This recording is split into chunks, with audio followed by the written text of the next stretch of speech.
Lep dober večer in lepa hvala, da ste si vzeli čas tudi v tem hladnem vremenu na predstavitvi nove monografije v okviru serije monografij o osebnostih, zbirke življenja in dela, ki jo izdajamo na Inštitutu za kulturno zgodovino ZRC SAZU. Tokratna monografija o osebnostih je že 9. po vrsti. V zadnjih 9 letih pri tej zbirki je sodelovalo več kot 100 avtorjev, avtoric različnih usmeritev, različnih institucij.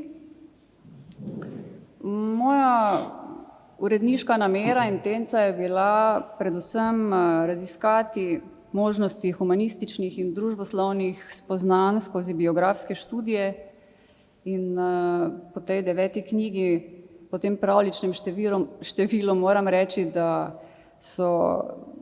gre tu za vse skozi produktivne izsledke, nepričakovane izsledke, ki jih z drugačno metodo, običajno humanistiki in družboslovju, včasih zelo težko zaznaš.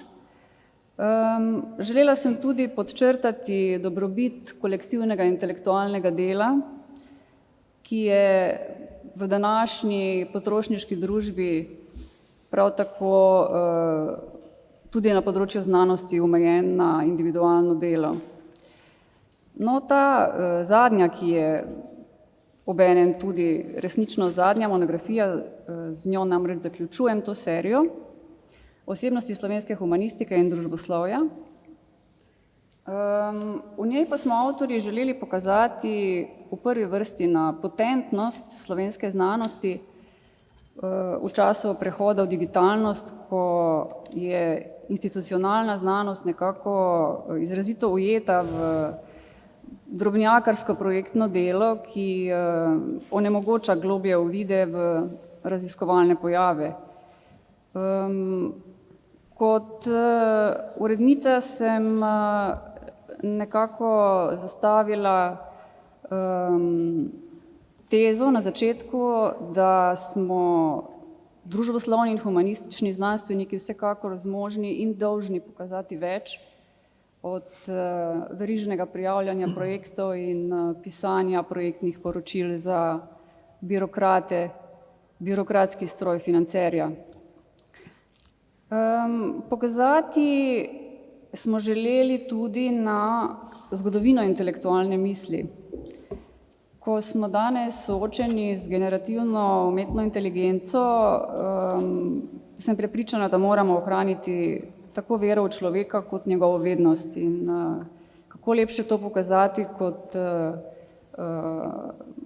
pokazati znanstvenike, znanstvenice, ki so svoje življenje posvetili vednosti, znanju in pri tem črpali od svojih predhodnikov in prenašali na svoje naslednike. Čisto mimogrede, nepričakovano in nenačrtovano pa se je pojavila še ena premisa pri tej monografiji in to je, da vsak sistem skuša in želi nadzorovati svoje humanistične in družboslovne znanstvenike, saj gre za populacijo, ki generira kritično misel. In zavedati se moramo, da digitalna družba ni pri tem nobena izjema, prej obratno, je potenciran nadzor. Sedaj zaključim in predam besedo avtorjem, zaradi katerih smo danes tukaj. Na kratko pa preletim še osebnosti in avtorje tokratne monografije. In sicer je zgodovinar Jurij Perovšek pisal o filozofu Leopoldu Benku. Klasični filolog Gregor Pobežin je pisal o pesniku Marku Petroniju Kaldani. Ali Žerdin je pisal in bo govoril o statističarki, matematični sociologinji, zaslužni profesorici in še kaj, Anuški Ferligoj. Darka Zvonar Predan, publicistka, upokojena novinarka, je pisala o klasičnem filologu Kajetanu Gantarju. Srečo Dragoš, sociolog je pisal o prav tako sociologu, pravniku, politiku Andreju Gosarju, o katerem bo tudi danes spregovoril. Umetnostna zgodovinarka Marjeta Ciglenečki je pisala o ptujskem nadžupniku, dekanu, humanistu Francu Ignacu Incagiju, o razvojni psihologinji Ljubici Marjanovič Umek je pisala njena kolegica, profesorica Urška Fekonja. O zgodovinarju Vasiliju Meliku je pisala zgodovinarka, arhivistka, pravnica in njegova hči Jelka Melik. Sama sem pisala o zgodovinarki in bibliotekarki Meliti Pivec-Tele. Nato je o jezikoslovki Bredi Pogorelec pisala profesorica s Filozofske fakultete Mojca Smolej. O filozofini Almi Sodnik je pisala profesorica Vesna Leskošek.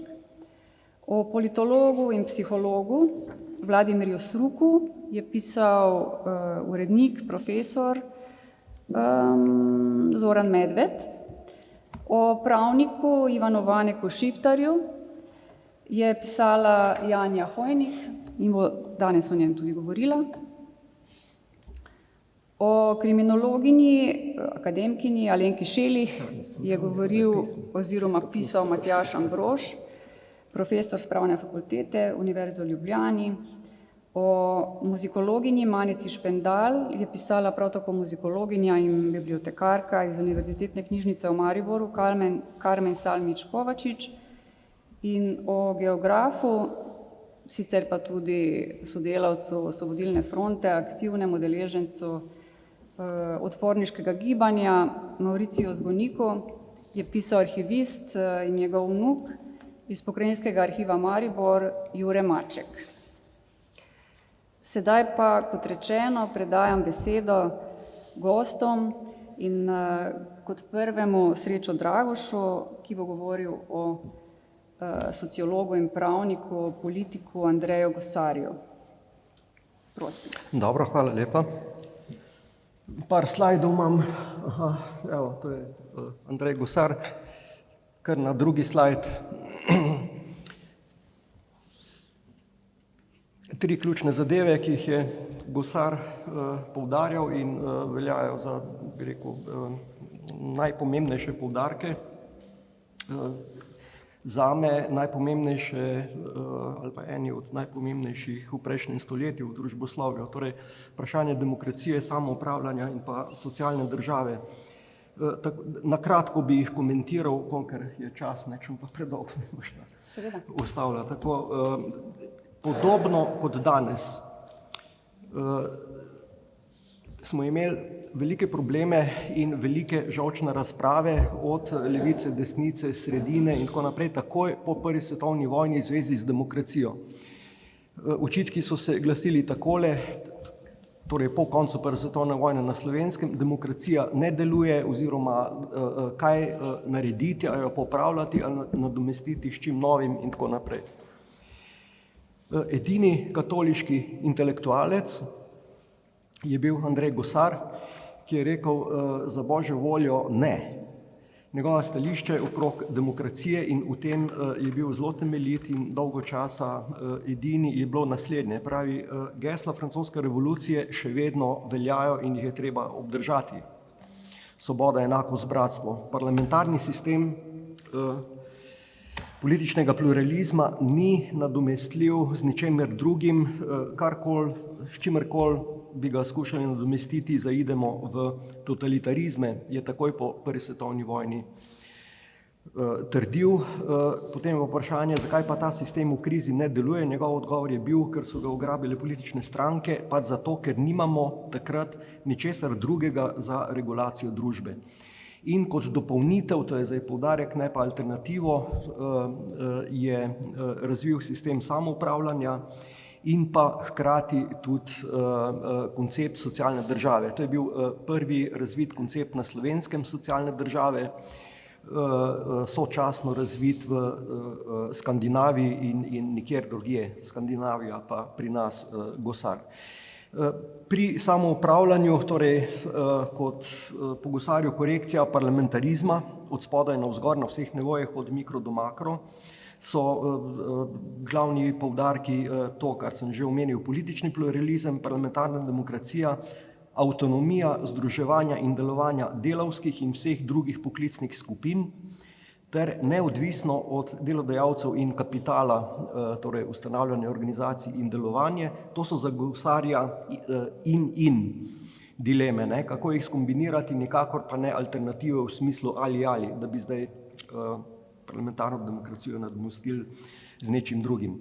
Samo upravljanje je sicer bilo zelo pogosto izrazoslovje in koncipirano v celem obdobju med obema vojnama, razen pri komunistih, ne?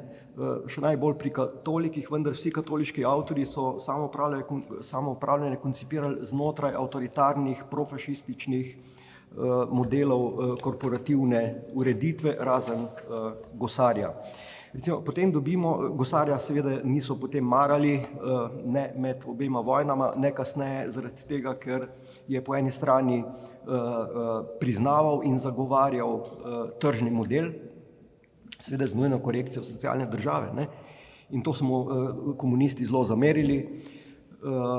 Kardelj ga je še tam v 30 letih kar enačil z fašisti, recimo, ne.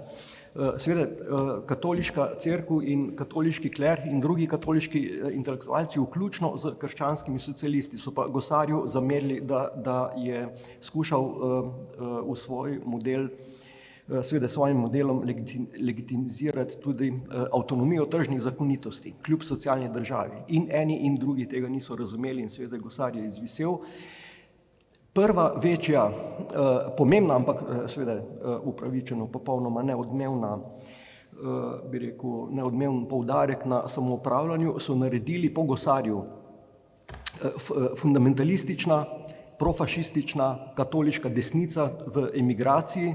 To je program Slovenske delavske zveze iz leta 1943, ki so ga tudi 1945 ilegalno distribuirali v Ljubljani. Oni so tam imeli razvito samoupravljanje. Samoupravljanje na vseh ravneh, citiram iz programa, čim večjo udeležbo delavcev so zahtevali na kapitalu, na upravi in pri delitvi dobička podjetja. Poražena fašistična katoliška desnica, si predstavljate, leta 1945. Imeli so tudi to, da minimalne mezde morajo biti, citiram, v višini 25% nad eksistenčnim minimumom. Sedanja socialna pomoč je 485 evrov, kljub vsemu povišanju, po tem kriteriju bi morala biti recimo 611 evrov. Ne? Vendar, ta razvit model samoupravljanja pri katoliški desnici so ga še vedno omenjeni, bi rekel, emigranti, smatrali znotraj avtoritarnega katoliškega korporativizma, kjer ni avtonomije delavskih sindikatov, ni svobodnega združevanja, ni političnih strank, od zgoraj navzdol pa uravnavate to z katoliškim načeli, ki predstavlja RKC. Seveda s tem programom tudi ni bilo nič. Potem imate pa tretjič, prvo Gosar, potem ultrakatoliška desnica, tretji, bi rekel, naval samoupravljanja na Slovenskem, to je pa tudi vse. Imamo v 60 letih, prvi pred Kardeljem je bil Stane Kavčič v njegovi knjigi 64 leta, potem pa Kardelj s tisto znano knjigo Smeri razvoja socialističnega samoupravljanja v 80 letih, vendar tudi pri tem konceptu, torej socialističnem, komunističnem, povsem enako bilo kot prej pri tistem konceptu ultrakatoliške desnice, profašistične poražene iz leta 1945. Torej samoupravljanje brez političnega pluralizma, brez parlamentarne demokracije in brez avtonomnih sindikatov. Potem je pa konec samoupravljanja. Danes si redko kdo upa izustiti to besedo. Izjema je najmanjša stranka, kaj stranka, strančica, ne, v parlamentu, trenutno celo na oblasti, in zato jo razglasi, v javnem mnenju velja za ultralevičarsko. Ne. Ona se zavzema za aplikacijo teh ESOP, ameriškega delničarskega sistema, ki je v Ameriki zelo razvit, 10% vse delovne sile v Ameriki samo upravljajo, ne, po tem principu ESOP. in seveda dvomim, da jim bo to uspelo. Zakaj? Zato, ker je ta strančica edina, ki se za to zavzema. Javnost temu ni naklonjena in v naslednjih volitvah domnevam, da te stranke žal sploh ne bo v parlamentu. To je vse na temo samoupravljanja, ne? Pa smo ga imeli prvi na svetu razvitega pri gosarju in to tako samoupravljanje, ki je danes uporabno za naprej. Mogoče še par besed, če je čas, o socialni državi.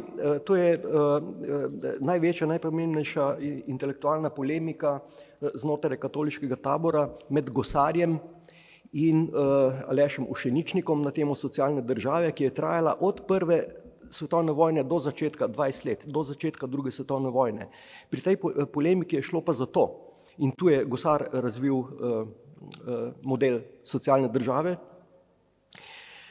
Šlo je za to, Ušeničnik kot apologet, ne, to je nadaljevalec, najuglednejši nadaljevalec Antona Mahniča in glavni klerik, teolog, intelektualec oficialni katoliške cerkve. In seveda Ušeničnikov predlog, kako rešiti, bi rekel, kapitalistične disfunkcije, revščino in tako naprej, je bil tale. On se je postavil in štartal pri tem svojem, samo zelo kratek, predlogu iz marksizma ven. Ušeničnik je bil po tej prvi usodni tezi marksist. Namreč on je trdil, da je treba narediti družinske mezde. Družinska mezda, to je tista mezda, po njegovih besedah, ki jo delavec dobi, da lahko se z njo preživi in da lahko preživi vse člane svoje družine. Definicija pravične družinske mezde je pa bila: normalna vrednost dela se more meriti po normalnih življenjskih potrebah delavca. Konec citata Ušeničnikovega. To je isto kot pri Marksu, vrednost delovne sile je vrednost življenjskih potrebščin. Marksov citat. Kako pa zdaj to zagotoviti, to, bi rekel, pravično mezdo, družinsko mezdo po Ušeničniku? Seveda Ušeničnik pravi z moralno prenovo. Njegova ideja je v tem, da šele takrat, ko bodo in delodajalci in hkrati delavci, delavski razred preparirani s pravimi vrednotami, šele potem bo tudi možno, da bodo delodajalci izplačevali delavcem družinske mezde, ne pa nižje, ne, prihranke. Kako pa do tega priti? Ušeničnik ima tu dva odgovora. Nikakor ne preko tega, kar je gosar poudarjal, preko socialne države, ker za Ušeničnika je to redistribucija od zgoraj navzdol, mimo trga, to pa vodi v socializem oziroma komunizem. In drug odgovor je pa bil z moralno prenovo. Prvi zelo razdelan, kasneje tudi apliciran, zelo razdelan, največji koncept kulturne revolucije na Slovenskem je zato predstavljala Ušeničnikova knjiga z naslovom Sociologija iz leta 1910, tisto zadnjo, četrto poglavje. Zakaj? Zaradi tega, ker če nimaš socialne države, pa hočeš zdaj neke pravične mezde, pri tem pustimo zdaj podrobnosti, da ni nikjer povedal, kaj je zdaj pravična mezda. Jaz kot delavec dobim mezdo, s katero nahranim sebe in moje družinske člane, kaj pa tisti delavci, ki enako naredijo kot jaz, pa recimo so sami, ali imajo pa več otrok ali pa manj. V te stvari se Ušeničnik sploh ni spuščal. Torej, če nimate vi nobenega drugega redistributivnega mehanizma, ki bi na način pravic zaščitil recimo vsaj minimalne standarde, potem greste na moralno prenovo. In tu se je rodil, torej pri Ušeničniku, torej leta 1910 se je rodil ta spoj, ki še danes traja in je čedalje močnejši. Med kleriki, RKC in pa neoliberalizmom. Takrat je bil to še liberalizem. Torej prosti trg, brez intervencije države, hkrati pa moralna prenova od zgoraj, ki od zgoraj pa seveda tiste pravilne vrednote, ki jih zastopa Rimokatoliška cerkev. Gosar je prvi, ki je pogruntal, zdaj pa bom končujem, ki je pogruntal to past, da to vodi v totalitarizem, tokrat iz te v fašizem.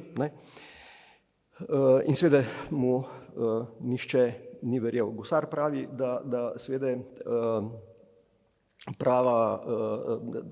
problem z mezdami je v tem, da iz menjalnega vidika, torej tržne zakonitosti, je lahko mezda pravična, hkrati je pa tudi lahko socialno krivična. In on je dizajniral cel sistem, kot rečeno, socialne države, s katerim kot da danes nekako nimamo kaj početi. In to v času, ko ni mogel vedeti, danes mi vsi vemo, da je socialna država učinkovit sistem, ker socialna država je zaživela šele po drugi svetovni vojni. V času, ko ni mogel vedeti, da bomo v klubu najbogatejših držav sveta, Slovenija, OECD, in v času, ko ni mogel predvideti, da bo imela socialna država vse od druge svetovne vojne naprej nekaj za pokazati, da je to sistem, ki realno deluje. Mi vse to vemo, ampak nekako upuščamo ta koncept. Končal bi mogoče s tisto, kar naprej. Poglejte, z miselnim vzorcem Gosar je med drugim tudi izumil miselni vzorec, to je tisto, kar smo dobili iz Zahoda, to, kaj je Toni Buzan, miselni vzorci, tam v 70 letih prvi prevod iz Amerike. On ga je že takrat pogruntal, tale Čačka, to je kazalo njegovega za nov družabni red, njegove knjige, sam še en slajd naprej, vidite to. Skratka, z miselnim vzorcem je naredil kazalo. Zakaj to? To je povzel po Bauhausu, zdaj pa res končujem. Zakaj se mi zdi to pomembno? Zaradi tega, ker sem pred kakim letom govoril z enim najuglednejšim, približno moje generacije, zgodovinarjem, kolegom v Sloveniji, zgodovinarski erudit, hkrati je pa, da ne rečem, se ne bom povedal, kdo za to lahko povem naravnost, tako rekoč katoliški fundamentalist. In sem ga vprašal, apologet RKC, in sem ga vprašal, kako ste lahko katoliški intelektualci spregledali ta potencial, ki ga predstavlja Gosar, in pol seveda neki so šla ping-pong in na konec mi je odgovoril, ja, kdo bo pa bral Gosarja, češ predebela zadeva, res njegov za nov družabni red, 2 dela, 1400 pa še neki strani, ampak Gosar je pisal tudi kratke strani, pa prej tekste, ki jih je pol dal v knjigo, pa potem še kratke verzije knjige, tako da to je bil učitek, Gosar je preveč dolgovezen, preveč velik, seveda, če bi Gosar manj napisal, bi bil učitek obraten, seveda. Gosar se je trudil, da bi zadeve razumeli in od tod je izum tudi tega miselnega vzorca. Najlepša hvala. Na pamet govorim, ampak upala pa bi domnevati, da so Gosarjeva dognanja vendarle bila inkorporirana v kasnejša raziskovanja te tematike. Mislite Gosarja? Ja. V Gosarju se je največ naredilo, Gosar je zdaj ni več, bi rekel, tabu v zadnjih nekaj let, to je zlasti knjižnica v Logatcu največ naredila in tako, in pa recimo edini, kaj ne rečem, še živeči nasledniki krščanskih socialistov, Peršin recimo, ne, po vojni je bil čisto zamolčan v celem opusu Kavčiča in Kardelja. On že, ampak kaj pa ideje? Ker včasih so se pa ideje potem pojavile, Ja, ideja samoupravljanja je skozi bila v zraku, vendar seveda komunistično nomenklaturo je motil ta spor, kako zdaj pri Gosarju kupiti samoupravljanje, če je tako zelo povezano, pogojeno tudi z parlamentarno demokracijo, z avtonomijo delavstva in tako naprej. Tako da oni so sam prekopirali, pa niti ne prekopirali, ampak variirali, organiziranje, to, kar je poudarjal Gosar, na vseh nivojih, govorimo o komunistih, samoupravljanje od spodaj navzgor, od mikro do makro, vendar seveda z monopolom partije, to je podobno kot katoliška desnica. Tako da tu je Gosar čist izvisel in da ne pozabimo, ne Kavčič, ne Kardelj, ne noben takratni komunist nikjer niti enkrat omenil gosarja v zvezi s čemerkoli. To je Ja, to pozabljena razumljivo. zadeva. Sam en stavek za odgovor. Danes se o gosarju spet govori, vendar pazite kako. Ne? Če pogledate katoliško stran, katoliške intelektualce, zdaj vidijo, da gosar vendarle ni bil kar tako in tako naprej, ne? Ga tudi afirmativno omenjajo, vendar samo njegovo moralno plat. Ne? V smislu, da je gosar pomemben zato, ker je govoril, predstavljal, afirmiral prave vrednote. Ni res, kje pa? Daleč od tega. Ne? Prave vrednote so afirmirali tudi drugi, ampak so imeli napačne koncepte. Ne? Za razliko od gosarja. Najlepša hvala. Zdaj vprašanja predlagam, da prihranimo za konec, pa damo besedo Janji Hojnik in Vaneku Šiftarju, zelo avtonomnemu mislecu, pravniku, ki je izšel iz levičarskega gibanja predvojnega in je s to svojo pozicijo na nek način nastavljal zrcalo tistim mislecem, ki so bili bolj etablirani in bližje centru od njega. Izredno zanimiva osebnost in prosim. Hvala lepa, lepo pozdravljeni. Sicer veliko avtorjev v tej monografiji poznam, vendar med delom nisem bila z njimi v stiku, samo z urednico, tako da ne vem, ali je bilo tudi drugim avtorjem prepuščeno izbira oseb. Ne?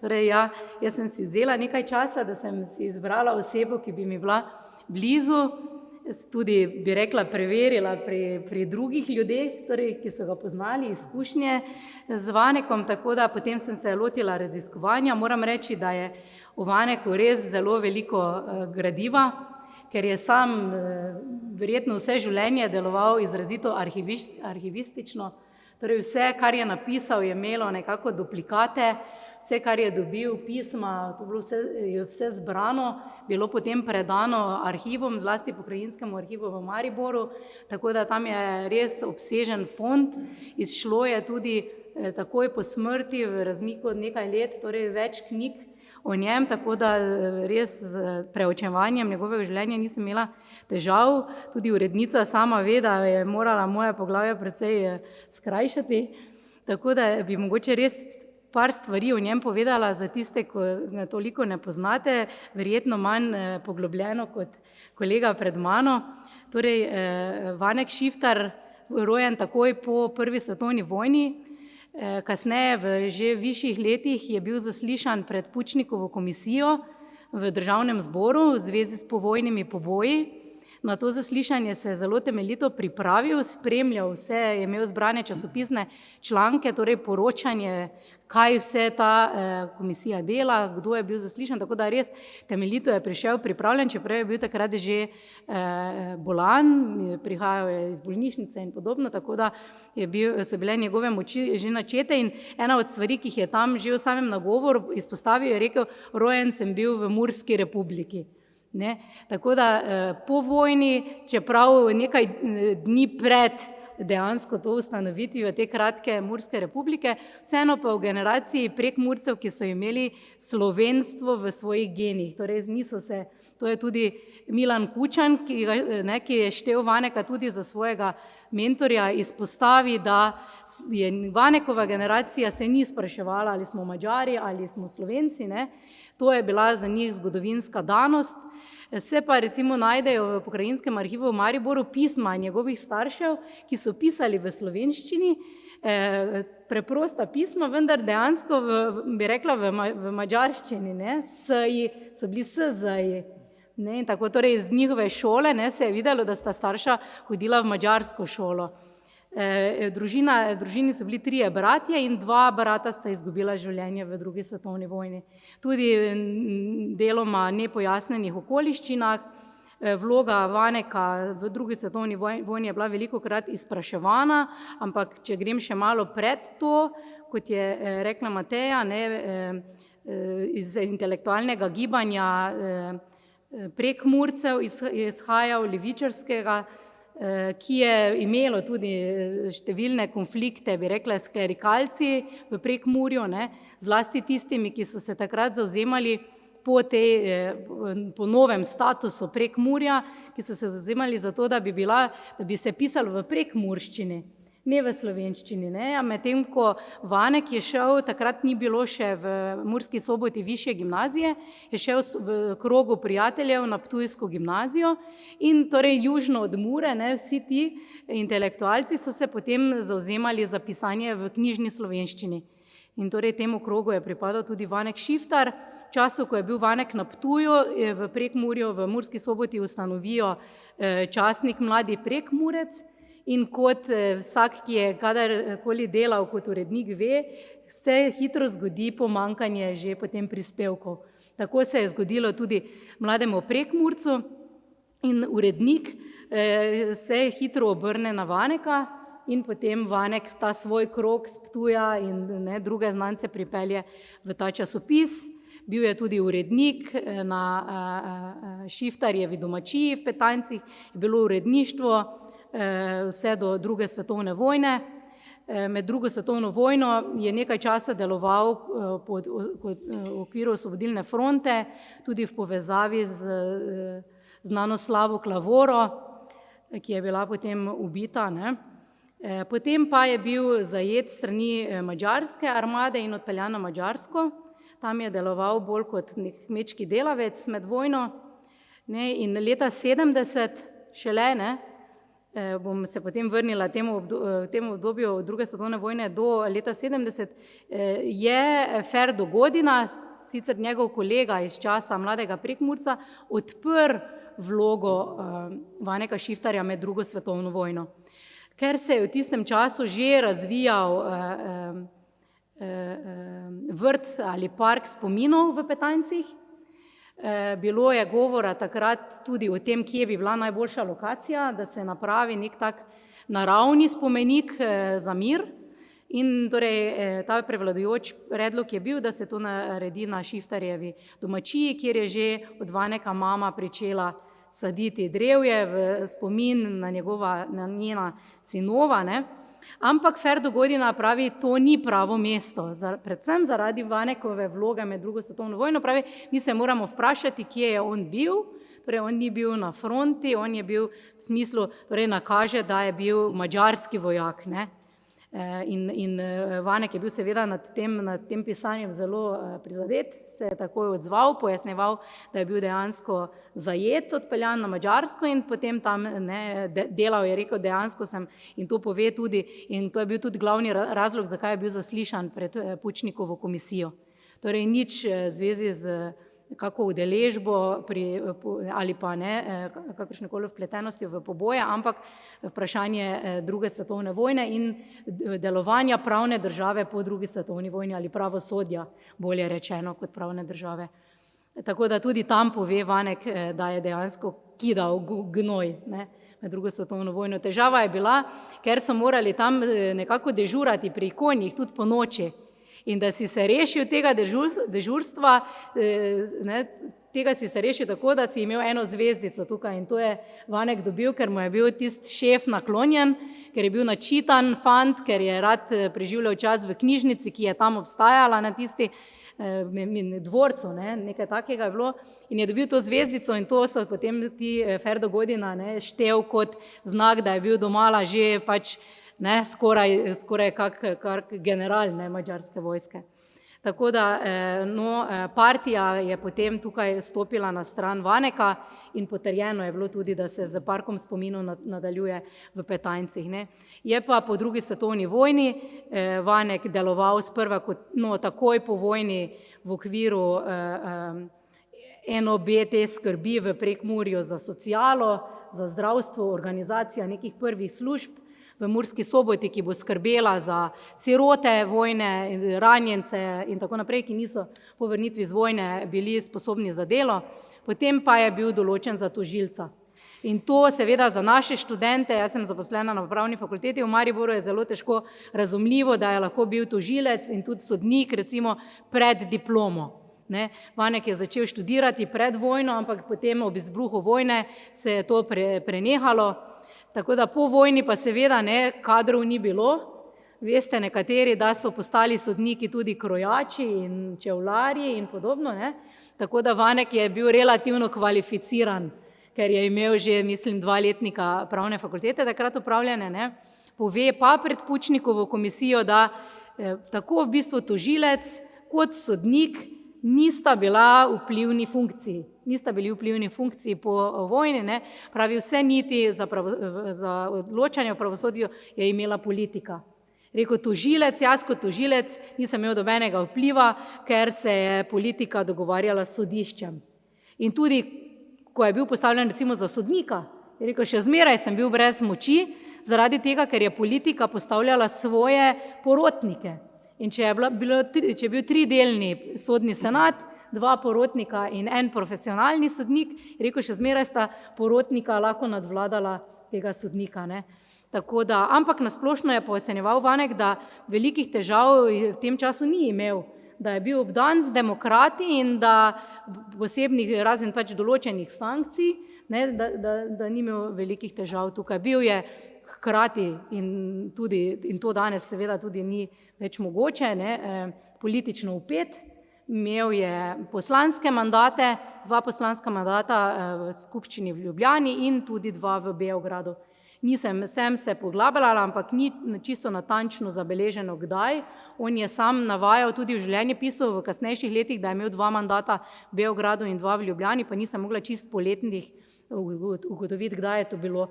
Se pa je hkrati ves čas izobraževal, tako da leta 1953 je diplomiral.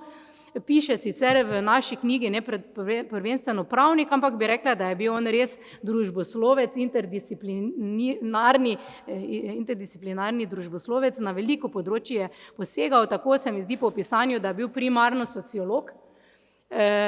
Področje za doktorsko dizertacijo je bilo samoupravljanje. Pod mentorjema sta bila sociologa, njegova mentor in somentor, pri čemer doktorat ima naslov samoupravljanje. Me je pa presenetilo kasneje, ko je bil že v pokoju, je opravil en intervju in tam pove, da samoupravljanja jaz sploh nisem zagovarjal. Je rekel, to je bil en svižen koncept, mi smo se zavzemali za nekaj druga. In to so začeli, potem pravzaprav se reče, jaz sem se zavzemal za delavsko soupravljanje, da so delavci vključeni v sprejemanje odločitev v podjetju, ne, kako se bo delalo in tako, ne, in to se pa je potem nekako razvilo v samoupravljanje in v neko pravico do dela, je rekel, tudi za največje zabušante. Ne. Tako da tole me je res presenetilo, ker pač najdemo v njegovih arhivih to literaturo glede samoupravljanja. Že doktoriral je, mislim, da leta 1964, 1965, postal docent in potem izredni profesor na Pravni fakulteti v Ljubljani. Obenem pa je v tistem času že začela delovati Višja pravna šola v Mariboru in Vanek se je tam vključil, postal leta 1970 tudi direktor Višje pravne šole in aktivno v bistvu iskal kadre. Zelo se mi zdi pomembno, da ni iskal partijskih kadrov, ampak strokovne. Torej, kjer je videl, da nekdo intelektualno obeta, ga je želel pripeljati na fakulteto. Imel je seveda preferenco za štajerske in prekmurske intelektualce, ker se mu je zdelo, da bodo bolj vpeti, prej večja bila verjetnost, da se bodo zaposlili, ker je s Pravne fakultete v Ljubljani veliko kolegov pripeljal v Maribor, ampak vsi so bili po pogodbi. On je pa verjel, da pač za stabilno fakulteto v Mariboru potrebuje kadre, ki bodo tam, ne.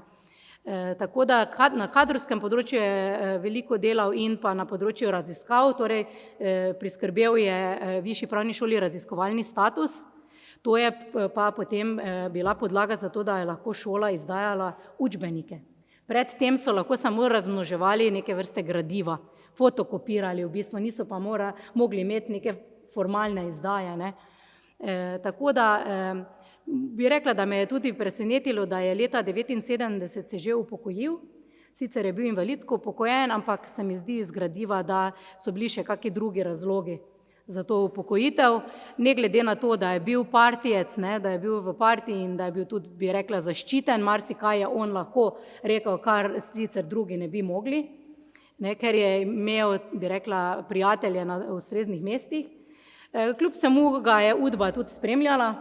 Bil je zanimivo, ne, profesor, 7 let profesor na teološki fakulteti. Verska komisija je v 70 letih odločila, da bi vendarle iz te državne sfere vzeli 1-2 profesorja, ki ne bi bila tako problematična, da bi predavala recimo politični sistem, ustavno pravo današnje nekako na teologiji. In izbrala sta bila profesor Kristan in Šiftar. In Šiftar je rekel, dobim tole, ne, odločitev in meni ljubljanski niso bili blizu, jaz sem rekel, v Ljubljani ne bom, ne, na teologiji, ne. Medtem ko mariborski je rekel, ti so bili drugačni, bolj nekako napredni, to so bili ti partizanski duhovniki tudi in se je odločil, da bi tam predaval. Zelo je bil tudi navdušen nad knjižnico na Škofiji, tako da je predaval, tudi hodil s kaplani na pijačo in Udba je tam hodila tudi zraven. Ne, in je tudi znana ena anekdota, da so oni dobro vedeli, kdo je tam. In da je Vanek ta 2 enkrat povabil k mizi. Je rekel, pridita še vidva sem na špricar, da ne bosta tako oddaleč poslušala. Ne. Tako da, sicer je pa šel potem, je rekel, sem pa šel v to pisarno v Mariboru, šefa Udbe in sem rekel, poslušaj ti, ni treba ti teh tvojih, ne vem kakšno izraz je imel, teh tvojih pošiljati za mano, da me preverjajo, kam jaz hodim s kaplanom, ne, s kaplani, tudi škof, zdaj sem pa pozabila iz Jurija, Grmič je bil v tej skupini in je rekel, da je tudi na teh pijačah že povedal jim, kakšne težave ima, kakšne pomisleke in tako naprej. Tako da je rekel, če pa imate v Udbi kakšne grehe in bi se radi spovedali, pa povej, pa bom zrihtal kaplane ali pa duhovnice tudi, menda so bile tudi ženske v predavalnici, ne pa bodo vas poslušale, kakšne grehe imate. Ne. Ampak obenem, seveda za mene, ki sem pač vpeta v univerzitetno okolje, bila sem tudi prorektorica do nedavnega na univerzi, mi je bilo zelo zanimivo, kako je univerza delovala pod partijo. Ne. Nisem si res predstavljala, da so bile te enote tako na ravni fakultete kot na ravni univerze, torej marksistični center na ravni univerze in neki odbori po fakultetah, ne, in da so vsi učbeniki šli čez ta odbor, ne samo učbeniki, tudi kakšni nalogi za izplačilo. Ne. Profesor Ivanko mi je povedal, da je bil en profesor, ki ni bil v partiji, 2 sta bila, torej Ivanko in ta drug profesor, ki je učil, mislim, ekonomijo, edina 2, ki nista bila v partiji.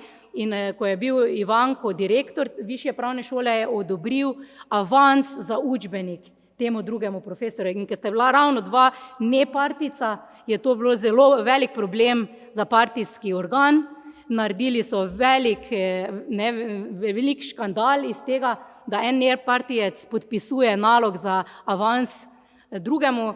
Menda je komisija zasedala celo v noč, predstavljate si, ne, danes več nimamo take krize, da bi morali po noči, da bi senat na univerzi zasedal, ne, še v noč. Tako da potem je Vanek svetoval, pošljite učbenik na marksistični center na univerzi, naj oni povejo, da ni konflikta z ideologijo in ko je dobil ta sklep, potem pa tega škandala več ni bilo. Ne, tako da vedeli so, Vanek je vedel, ne, ni šel v neki konflikt z partijo, bi rekla odprt, ampak je vedel poti, kako neke stvari urediti. Tudi sam Šime Ivanko, ker ni bil v partiji, je dobil odklonilno habilitacijo na pravni fakulteti v Ljubljani. Ne. Politika je to ustavila, Vanek je prvi dobil obvestilo, ta habilitacija ne bo šla skozi in je rekel Vanek Šimetu, počakaj, bom jaz to uredil. In Šime je kasneje dobil samo obvestilo, da je izvoljen v docenta. Nikoli pa ni vedel, kaj je Vanek za to naredil. Tudi Ferdo Godina, ki je tule pisal, ne, torej o tej sporni madžarski vlogi, Vaneka, ne, tudi Ferdo Godina je imel neke težave na Udbi in je šel Vanek na Udbo in je rekel, jaz sem jim tam rekel, ta človek je padel v, ne vem, severne triglavske stene, ne, in si je poškodoval glavo. Tako da ne jemljite ga resno in ta izjava je nekako takrat zadostovala. Ne. Tako da meni se zdi, da je ta upokojitev Vaneka, ker je bil po upokojitvi še tako aktiven, da je bila nekako povezana z delovanjem partije na fakulteti, preko katere sam potem ni več imel volje, ne, da se torej z njimi. In dejansko je postal prvi redni profesor z področja prava na Univerzi v Mariboru po svoji upokojitvi, kar tudi ni običajno, in takoj po tej redni profesuri tudi zaslužni profesor. V upokojitvi je nadalje pisal, veliko je raziskoval Rome in druge manjšine. Tu se je pokazalo njegova demokratska drža. Bil je organizator posvetov v Prekmurju za vse te manjšine, ki so v tistem okolju, in tudi eden redkih, ki je obvladal vse te jezike, torej madžarsko, nemško, ne slovensko, hrvaško, tako da je lahko povezoval te skupnosti. Tako da, no, morda bi s tem zaključila, ne. Močna mentorska vloga. To je bila mogoče tudi ena od glavnih stvari, ki so me prepričale, da sem se lotila Vajneka. Torej, moram reči, kot profesorica imam zelo velik odklon do starejših akademikov, ki na nek način izkoriščajo mlade. Ne. Zdi se mi, starejši kot si, bolj bi moral mladim pomagati, jih potiskati, ne pa, da se to velikokrat vrže, ne, da samo, kot so mi tudi kdaj rekli, saj pa redni profesor ne bo pisal, redni profesor sam s prstom kaže. To ni nekaj, kar bi bilo meni blizu, ne. Tako da, in to se kar pove takole, ne. Mi je bila res všeč pri Vajneku ta vloga mentorja. On je za svojem okolju v Prekmurju, za kogarkoli je vedel mladega, kaj dela za magistrsko nalogo, za doktorsko nalogo. Ko je dobil časopise in naročen je bil na vrsto časopisov, je vse živo izrezoval in si dal, tole imam za to študentko, za drugo, pisal jim je pisma v Ljubljano, ne, moraš nadaljevati, magisterij ni dovolj, zdaj pa doktorat. Ne, ko so mu prišli povedati, da so recimo magistrirali, je bil zrihtan, kar sicer ni bil. On je bil v gumačih in tak, ne, na vrtu. Ko pa je prišel en mlad povedati, da je magistriral, pa je bil v kravati, ne, zrihtan, in je rekel, zdaj pa te peljem na kosilo recimo, ali pa na kaj, in je tam rekel, zdaj pa naprej delati. Ne. To pove tako Etelka Korpič Horvat, ustavna sodnica nekdanja, ne, naša profesorica Darja Senčur Peček, tudi Milan Kučan, njena zadnje, ker sem ga že omenila, rekel, ne bi šel na pravo, če ne bi bilo Vajneka in najnih pogovorov. Ne. Tako da ta močna mentorska vloga se mi zdi zelo pomembna, no, pri njem. Se oproščam, če sem bila predolga. Hvala. Najlepša hvala, zelo zanimivo in pravzaprav že odlična iztočnica tudi za Alija, kajti tudi profesorica Ferligoj je izredna mentorica. Drži? Ja, ampak ali lahko najprej jaz vprašam urednico? Jaz sem seveda pobudo, da bi pisal profesor Anuški Ferligoj z veseljem sprejel,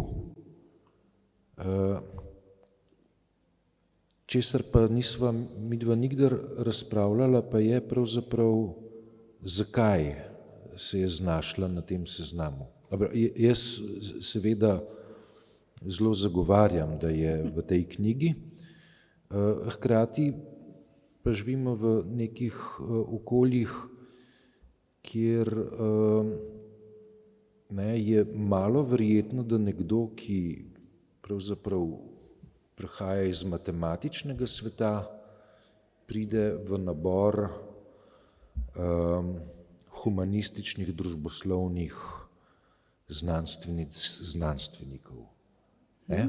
Ponavljam, zelo sodi sem, ne, ampak kakšna uredniška modrost je vodila. Aha.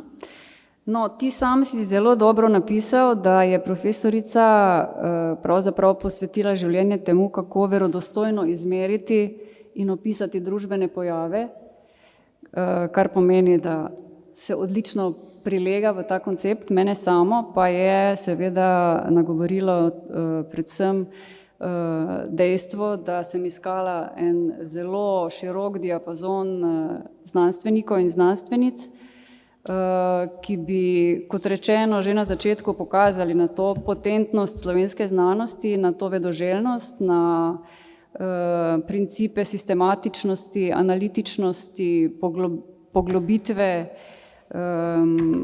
nekako v današnji digitalni dobi, ko zelo površno odčitavamo stvarnost, se mi zdi to tak humanistični in družbosloven pristop pravzaprav izredno pomembno in pa optimalno zrcalo današnji družbeni stvarnosti.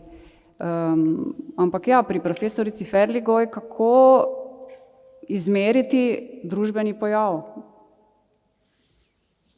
In na zadnjo stran sva je potem nekako prirejen citat po spominu, ki se ga je Ali spominjal še kot študent. Pravi, na prvi pogled se zdi, da med barvo kože in številom kaznivih dejanj obstaja pomembna povezava. Če pa v statistično analizo uvedemo tretjo spremenljivko, socialni status prestopnikov, se izkaže, da je barva kože kot vzročni dejavnik povsem nepomembna. Ne? In ker hkrati govorimo o neki nevralgični točki, ki je danes spet aktualna,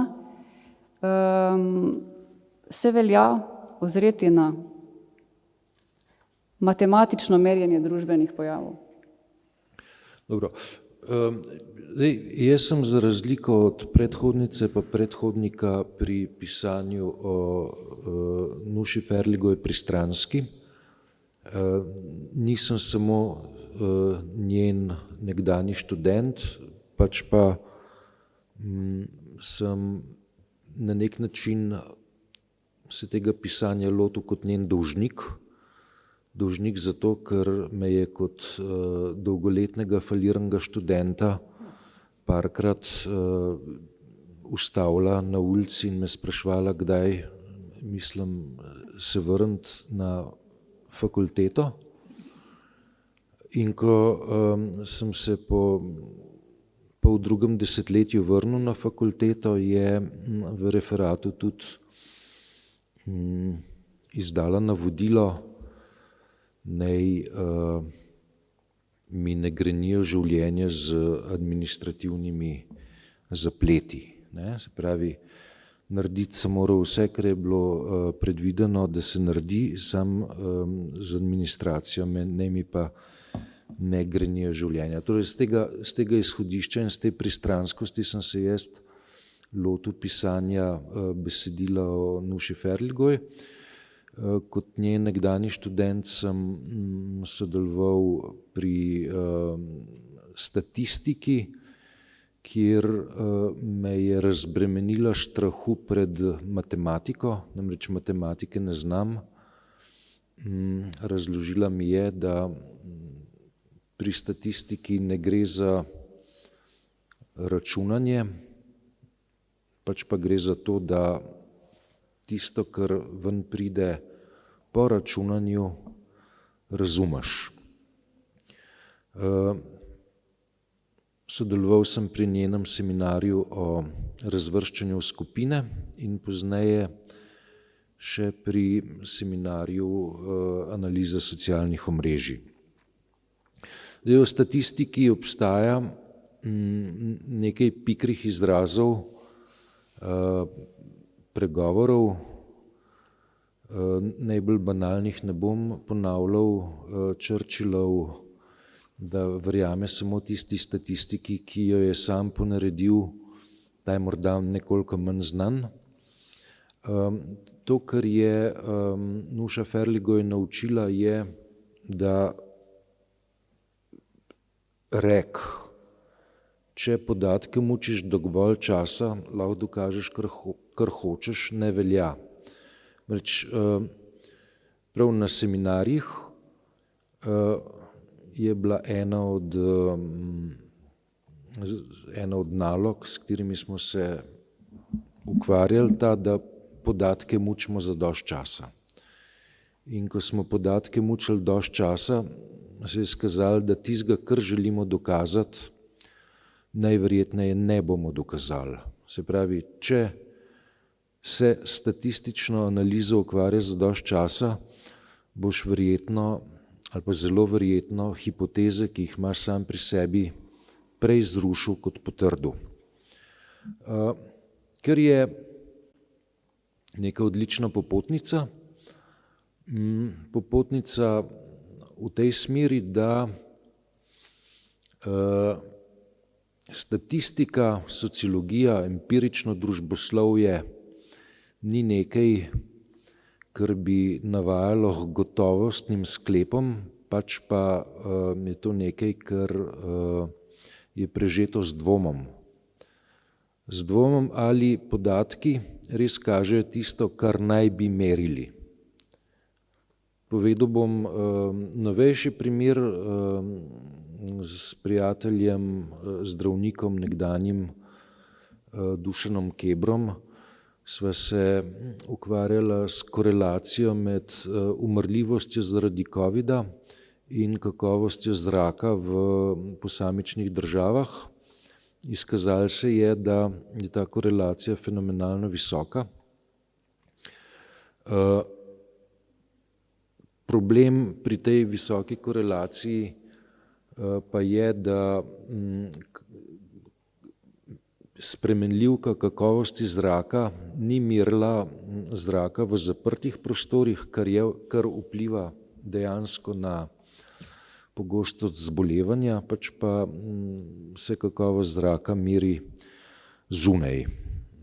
Skratka, šla sva s tem do profesorce in je toliko časa spodbijala najino ne samo hipotezo, pač pa veličastno teorijo, da sva potem odstopila od ambicij, da bi z tega naredila znanstveno senzacijo in niti publicirala nisva zares. Dobro. Kaj je počela in kaj počne Anuška Ferligoj? Rekel sem statističarka, matematična sociologinja, matematičarka po osnovnem poklicu.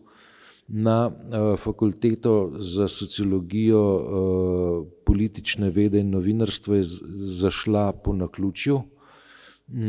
Prepričal jo je eden od njenih mentorjev na ekonomski fakulteti, naj pride na FSPN. In sicer je to bil Dolfe Vogelnik, mislim, da je bil prvi direktor Jugoslovanskega statističnega urada, svetovljanski statistik. Prijavila se je na razpis, objavljen na FSPN-ju.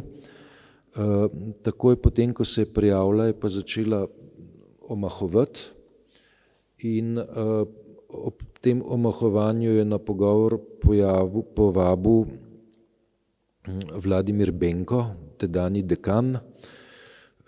Na tej točki smo že pri analizi socialnih omrežij. Namreč Vladimir Benko je sin Leopolda Benka, ki nastopa v tej knjigi. Se pravi, Vladimir Benko jo je prepričal predvsem zaradi svoje humanistične integritete, naj se loti družboslovne statistike in je potem v tej znanosti tudi ostala. Razvrščanje v skupine je ena od prvih smeri raziskovanja. Anekdotično, se pravi, na mizi je imela seznam slovenskih občin, te občine je bilo treba razvrstiti v skupine. Izkazalo se je, da nekatere občine po statistični obdelavi padejo skupaj na način, ki ga ona ni želela. Recimo, izkazalo se je, da sta občina Piran in pa občina Bled oziroma Radovljica zelo podobni. Gre za turistične občine. V to razvrščanje v skupine je uvedla potem posebne omejitve, ker je omogočilo, da se republiko razvrsti regionalno, se pravi po eni strani po podobnosti, po drugi strani pa omejitveni kriterij, da morajo biti občine, ki so skupaj, hkrati tudi sosede. Iz raziskav razvrščanja v skupine so sledile raziskave, mi je rekel, analize socialnih omrežij. Obe veji matematične sociologije sodita v, bi rekel, svetovno špico matematične sociologije.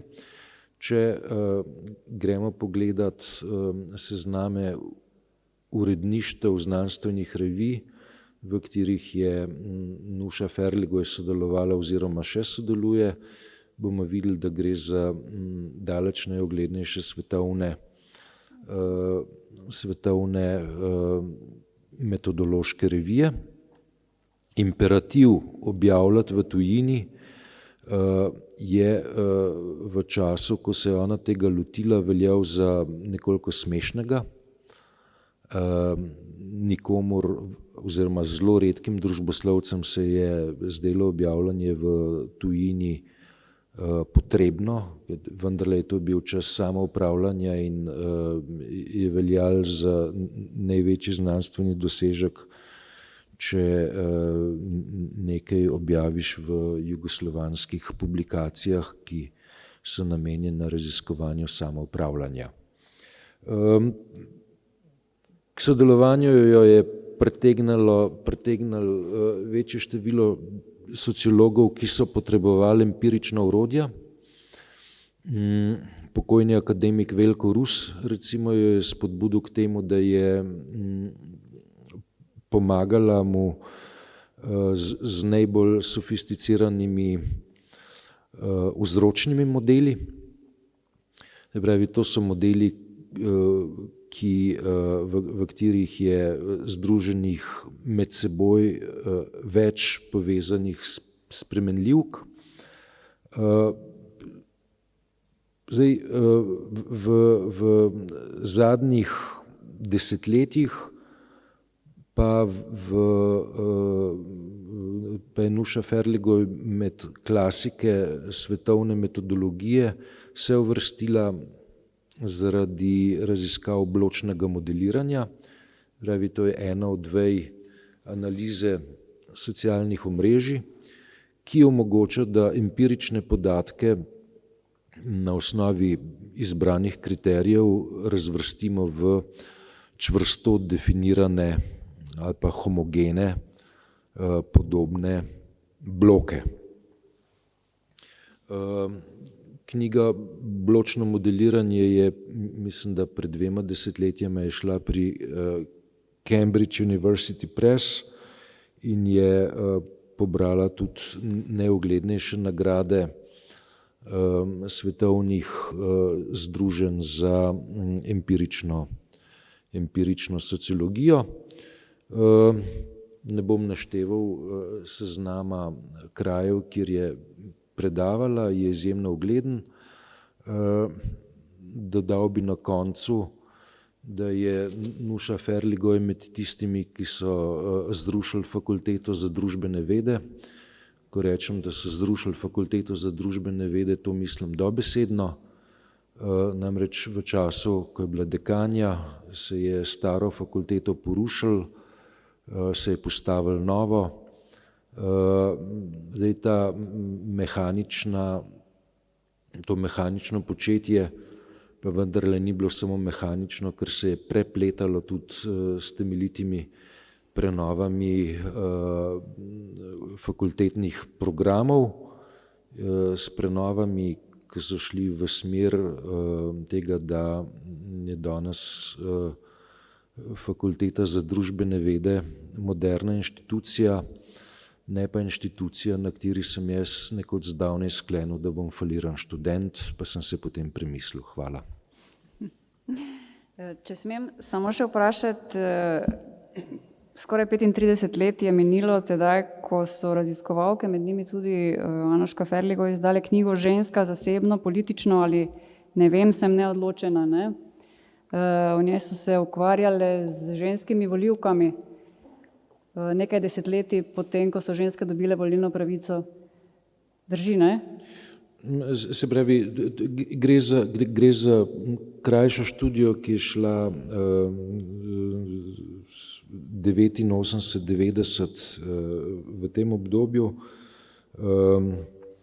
Se pravi, ni tako blizu datumu, ko so ženske dobile volilno pravico. Se pravi, nekaj desetletij Švicarke kasneje. so jo dobile precej pozneje. Ne?